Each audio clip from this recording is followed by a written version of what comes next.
Hello guys, welcome to my channel আমার রান্নাঘর। আজ আমি বানিয়েছিলাম ভেন্ডি মশলা। চলো তোমাদের সাথে শেয়ার করি। প্রথমে কড়াইটা গরম করে আমি ভেন্ডিগুলো দিয়ে দিয়েছিলাম, তার মধ্যে নুন আর হলুদ মাখিয়ে নিয়েছিলাম। তোমরা এখানে চাইলে লঙ্কা গুঁড়িও ব্যবহার করতে পারো। তারপর আমার ভেন্ডিগুলো এখানে ভালোভাবে ভাজা হয়ে গেছে। আমি সেই কড়াইয়ের মধ্যে আবার তেল দিয়ে তেলটা একটু গরম হয়ে গেলে সেটার মধ্যে দিয়ে দিলাম একটু গোটা জিরে দিয়ে দিয়েছি। তারপর আমি দিয়ে দিলাম এখানে আমার যে কুচনো পেঁয়াজগুলো কেটে রেখেছিলাম, সেই পেঁয়াজগুলো ভালোভাবে সেই পেঁয়াজগুলো একটু ভেজে নিয়েছি।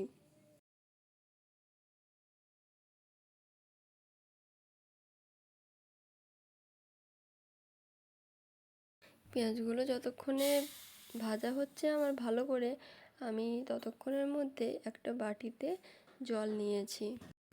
তার মধ্যে দিয়ে দিয়েছিলাম একটু জিরে গুঁড়ো আর একটু ধনে গুঁড়ো আর হলুদ গুঁড়ো। তোমরা এখানে চাইলে লঙ্কা গুঁড়ো ব্যবহার করতে পারো, আমি এখানে লঙ্কা গুঁড়োটা দিইনি। তারপর সেটা ভালোভাবে মিক্স করে আমি রেখে দিয়েছি। তারপরে এখানে আমার পেঁয়াজগুলো ভাজা হয়ে গেছে, আমি তার মধ্যে দিয়ে দিলাম টমেটো পেস্ট। আর টমেটোটা পেস্ট করার সময় আমি দিয়ে দিয়েছিলাম একটু আদাটাও পেস্ট হয়ে গেছে। তারপর আমি আদা টমেটোটা পেস্ট করে এখানে দিয়ে দিয়েছি। আমার দেখো এখানে গ্রেভিটা তৈরি হয়ে গেছে। তারপর আমি ওই যে মশলাটা বানিয়ে রেখেছিলাম সেই মশলাটাও এখানে দিয়ে দিলাম। তারপর সেগুলো একটু ভালোভাবে মিক্স করে নিলাম। গ্রেভিটা একটু ভালোভাবে ফুটে গেলেই আমি তার মধ্যে যে ভেন্ডিগুলো ভেজে রেখেছিলাম সেই ভেন্ডিগুলো দিয়ে দিয়েছি।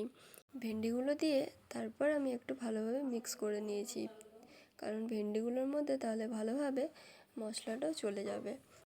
তারপর একটু জল দিয়ে আমি ঢাকা দিয়ে দিলাম। 5 মিনিট একটু ফুটে গেলেই আমার রেডি। দেখো এখানে আমার ভেন্ডি মশলা একদম রেডি। চলো দেখা হচ্ছে নেক্সট ভিডিওতে।